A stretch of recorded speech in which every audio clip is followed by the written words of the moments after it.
Assalamualaikum warahmatullahi wabarakatuh. Selamat pagi anak-anak. Apa kabar kalian? Mudah-mudahan kalian sehat selalu dalam sejahtera. Kali ini saya akan menjelaskan tentang tema 9, kayanya negeriku. Ilmu pengetahuan sosial, materi sumber daya alam atau hubungan sumber daya alam dengan kegiatan ekonomi. Kegiatan ekonomi masyarakat sangat tergantung kepada sumber daya alam yang dimiliki daerahnya. Sebagai contoh, masyarakat di pedesaan memanfaatkan tanahnya untuk ditanami berbagai tanaman, pertanian, dan perkebunan. Sebaliknya, dengan masyarakat di daerah di pesisiran pantai, sebagai besar kegiatan ekonominya mengendalikan hasil perikanan lautan. Yang pertama, masyarakat daerah pantai itu merupakan ada nelayan, pengembangan sektor pariwisata, penginapan, dan pemandu wisata. Dari Sabang sampai Merauke, laut kita itu sangat luas. Inilah contoh kekayaan alam di laut. Yang pertama, pengembur rumput laut, kedua terumbu karang, mutiara, dan wisata bahari. Yang ketiga, masyarakat daerah sungai. Lingkungan sumber daya alam yang sangat penting bagi sebagian orang. Sungai dipergunakan sebagai hari kehidupan, namun sebagian orang lain. Sungai dipergunakan sumber pengairan untuk pertanian. Contoh kehidupan masyarakat daerah sungai. Yang pertama, jalur transportasi masyarakat. Yang kedua, pasar terapung. Yang keempat, masyarakat dataran tinggi. Dataran tinggi merupakan wilayah dataran yang memiliki ketinggian sekitar kurang lebih 400 meter di atas permukaan laut. Contoh kehidupan perekonomian di dataran tinggi yaitu 1. Pertanian, kedua perkebunan, ketiga pengembangan sektor, kelima masyarakat dataran rendah. Dataran rendah merupakan wilayah daratan yang memiliki ketinggian 0-200 meter di atas permukaan laut. Contoh kehidupan perekonomian di dataran rendah yaitu 1. Lahan industri, kedua peternakan, ketiga pengembangan sektor pariwisata, keempat perumahan. Sekarang coba kalian kelompokkan aktivitas ekonomi yang ada kehidupan kalian berdasarkan lingkungan alam yang cocok di rumah kalian. Ya, benar kali. Yang pertama, dataran rendah. Contohnya dataran rendah 1. Pabrik, yang kedua, pusat perbelanjaan, ketiga, peternakan, keempat, perumahan. Yang kedua, contoh aktivitas ekonomi, pantai. Pantai contohnya yaitu 1. Wisata alam, kedua, nelayan, ketiga, pengelola ikan. Aktivitas ekonomi yang ketiga, laut. Pertama, terumbu karang, kedua, nelayan, ketiga, wisata bahari, keempat, tambak ikan. Keempat, aktivitas ekonomi adalah dataran tinggi. Dataran tinggi contohnya 1. Perkebunan, kedua wisata alam, ketiga perkemahan, keempat pertanian. Sekarang jenis-jenis sumber daya alam. Bangsa Indonesia adalah bangsa yang dikaruniai sumber daya alam yang sangat limpah dan luas. Sumber daya alam tersebar dari Sabang sampai Merauke. Setiap daerah memiliki ciri khas sumber daya alamnya masing-masing.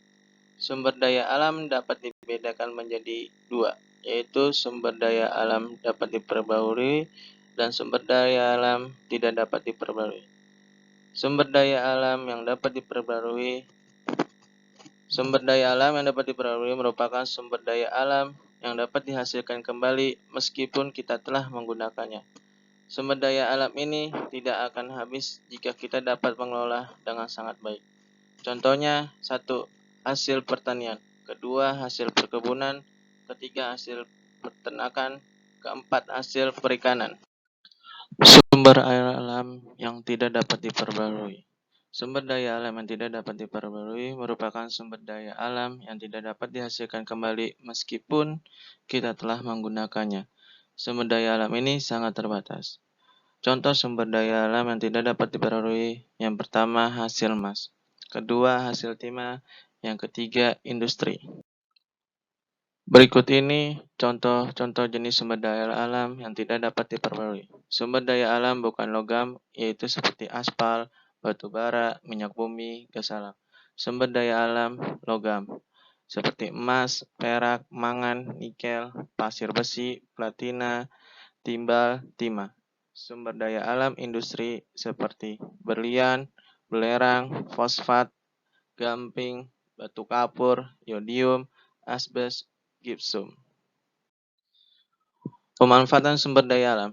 Kekayaan sumber daya alam dapat dimanfaatkan untuk menunjang dan mempermudah kegiatan manusia dalam rangka memenuhi kebutuhan kehidupan sehari-hari.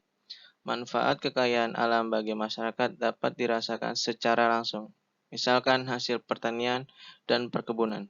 Ada juga kekayaan alam yang dapat secara tidak langsung. Artinya, kekayaan alam tersebutlah harus diolah terlebih dahulu agar dinikmati manfaatnya. Setiap kekayaan alam yang kita miliki mempunyai manfaat dan kegunaan masing-masing. Contoh hasil sumber daya alam dan manfaatnya. Yang pertama ada hasil pertanian. Di dalam hasil pertanian, satu, padi. Manfaatnya untuk makan pokok. Kedua, jagung. Makanan pokok dan makanan ternak. Ketiga, kacang kedelai. Bahan baku tahu tempe, bahan baku kecap, dan bahan baku susu. Yang kedua, hasil perkebunan.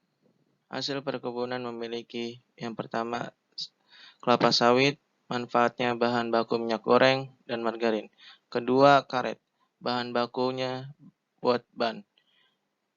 Yang ketiga, tebu, bahan baku gula pasir. Yang keempat, kina, manfaatnya obat malaria. Yang ketiga, hasil peternakan. Hasil peternakan, satu, daging sapi dan kambing. Manfaatnya sumber protein hewani. Kedua, daging ayam, telur ayam. Manfaatnya sumber protein hewani. Yang ketiga, ulat sutra. Manfaatnya bahan baku kain sutra. Keempat, lebah. Manfaatnya madu. Yang keempat, hasil laut dan perikanan. Satu, ikan. Manfaatnya sumber protein hewani. Kedua, rumput laut, manfaat obat, bahan pangan, dan kosmetik. Yang ketiga, terumbu karang, manfaatnya wahana tempat rekreasi bawah laut. Yang keempat, mutiara, manfaatnya perhiasan. Kelima, hasil tambang. Hasil tambang pertama, minyak bumi, manfaatnya bahan bakar kendaraan dan kompor. Kedua, gas alam, manfaatnya bahan bakar kompor gas. Ketiga, belerang, manfaatnya campuran obat. Keempat, grafit, manfaatnya bahan baku pensil. Kelima, marmer, manfaatnya bahan bangunan.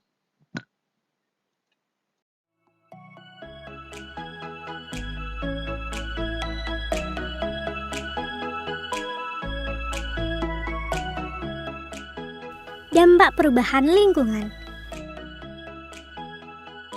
Teman-teman Smart Point, ayo kita mengenal dampak perubahan lingkungan yang disebabkan oleh manusia terhadap keseimbangan ekosistem. Penebangan dan pembakaran hutan. Manusia melakukan penebangan dan pembakaran hutan secara liar demi membuka lahan pertanian, permukiman, serta mengambil kayu dari hutan sebagai bahan dalam membuat perlengkapan rumah tangga. Hal ini tentu membuat hutan menjadi gundul dan populasi tumbuhan dan hewan berkurang bahkan punah. Penggunaan bahan kimia dan pestisida. Contoh penggunaan bahan kimia adalah penggunaan deterjen. Bahan ini dapat mencemari lingkungan sehingga akan mempengaruhi daur hidup tumbuhan dan hewan air. Akibatnya tumbuhan kekurangan makanan dan akhirnya mati. Contoh penggunaan pestisida adalah untuk memberantas hama tanaman yang dapat membunuh hewan lain yang lebih menguntungkan. Eksploitasi sumber daya laut. Pada umumnya berupa kegiatan pengeboran minyak di laut. Kegiatan ini dapat menyebabkan pencemaran apabila terjadi kebocoran, sehingga menyebabkan minyak mencemari laut, mengganggu ekosistem laut, dan daur hidup hewan serta tumbuhan laut.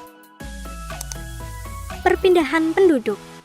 Perpindahan penduduk mengakibatkan daerah yang didatangi menjadi sangat padat. Hal ini memacu terbentuknya permukiman kumuh yang mempengaruhi kualitas kesehatan manusia dan menyebabkan pencemaran lingkungan. Penggunaan kendaraan bermotor. Dalam menjalankan kendaraan bermotor dibutuhkan bahan bakar, baik bensin maupun solar. Pembakaran bahan bakar tersebut menyebabkan polusi udara. Perburuan liar. Perburuan dapat mengakibatkan kelangkaan hewan dan tumbuhan. Jika tidak dihentikan, perburuan liar dapat mengakibatkan kepunahan. Perusakan terumbu karang. Terumbu karang merupakan rumah bagi hewan-hewan laut. Sebagian kalangan mengambilnya untuk dijadikan hiasan. Pengambilan ini mengancam keberadaan terumbu karang, apalagi terumbu karang membutuhkan waktu yang sangat lama untuk terbentuk kembali. Nah, teman-teman, itu tadi adalah dampak perubahan lingkungan yang disebabkan oleh manusia terhadap keseimbangan ekosistem. Sampai jumpa!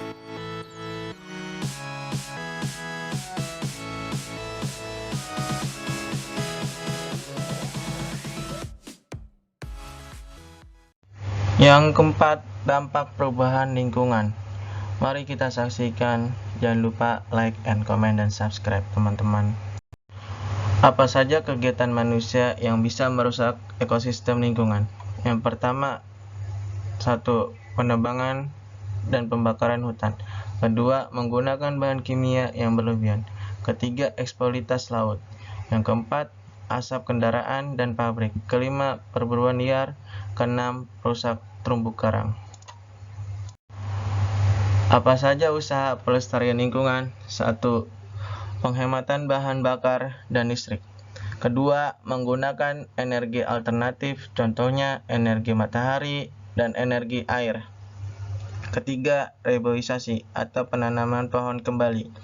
Keempat, tidak membuang sampah atau limbah ke wilayah perairan, sungai, danau, maupun lautan. Kelima, melakukan pembibitan jenis tanaman unggul. Keenam, melakukan daur ulang bahan bekas. Sekian dan terima kasih. Wassalamualaikum warahmatullahi wabarakatuh. Jangan lupa like and subscribe. Bye bye teman-teman.